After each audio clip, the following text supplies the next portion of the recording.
हे बी आपलं प्रभाग क्रमांक 4 मधील दोनही उमेदवार आपल्यासोबत आहेत. मोहसिन साहेब, काय झाला निकाल, काय लागला? निकाल हा अकलूजकरांच्या बाजूने लागलेला आहे आणि अकलूजच्या जनतेचा हा विजय आहे. आजचं श्रेय हे पूर्ण अकलूजच्या जनतेला, तमाम जनतेला आणि आमच्या पक्षाचे खासदार, आमदार साहेब आणि शिवरत्न परिवार यांचं आहे. आजची विजयाची घोडदौड नक्कीच आम्ही विकासा स्वरूपात दाखवूया. आजच्या विजयदिनी जास्त काही बोलत नाही. कुठल्या प्रभागातून तुम्ही उमेदवार प्रभाग क्रमांक 4. आणि किती मतं पडली? प्रभाग क्रमांक 4 मधून मी उभा होतो. अंदाजे माझा विजय 206 मतांनी झालेला आहे. आकडेवारी 1189 पडलेली आहे मला टोटली. काय सांगचाल, विजय झालाय म्हणून समजतंय? हो, कसं वाटतंय आता? छान वाटतंय. किती मतांनी विजय झालाय? 1300. अरे वा, अभिनंदन तुमचं.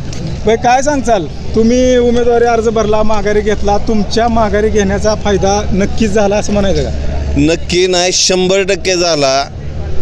सन्माननीय या माळशिरस तालुक्याचे आमदार सन्माननीय उत्तमरावजी जानकर साहेबाच्या विचाराचा मी एक सेवक आहे आणि ह्या तालुक्यात माळशिरस तालुक्याचे आमदार सन्माननीय उत्तमरावजी जानकर आणि सन्माननीय माढा लोकसभेचे लोकप्रिय खासदार धैर्यशील भैया यांच्या विचाराचा वारसा या माळशिरस तालुक्यात पुढे घेऊन जाण्यासाठी मी सन्माननीय मोहसिन शेख यांना पाठिंबा दिलता आणि त्या पाठिंब्याचं फलित आज असं झालं की सन्माननीय मोहसिन शेख हे 209 मतांनी आज निवडून आलेले आहेत.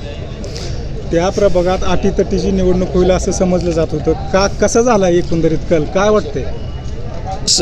कसं आहे माहिती आहे का, विरोधकांनी जी निगेटिव्ह पसरवली होती की अकलूजवर दहशतीचं राज्य आहे, अकलूज दहशतमुक्त करायचं आहे, अकलूज हे करायचं. अकलूज ज्या वेळेला अकलूजच्या सन्मानाला ठेस पोचल्या जाते त्यावेळेला अकलूजकर काय करतात हे त्यांनी दाखवून दिलेलं आहे.